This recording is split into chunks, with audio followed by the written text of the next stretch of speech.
മഹനീമിലെ നൃത്തം. ഉത്തമഗീതം 7-ാം അധ്യായം 1-ാം വാക്യം.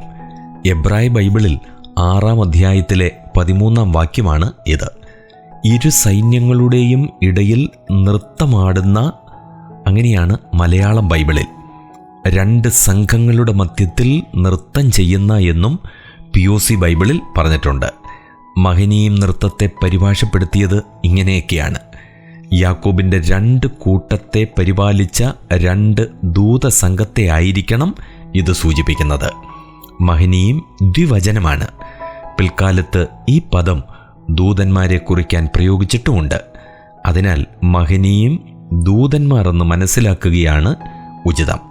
യെരുശലേം പുത്രിമാർ ശൂലേംകാരിയുടെ നൃത്തം കാണുവാൻ ആഗ്രഹിക്കുന്നു.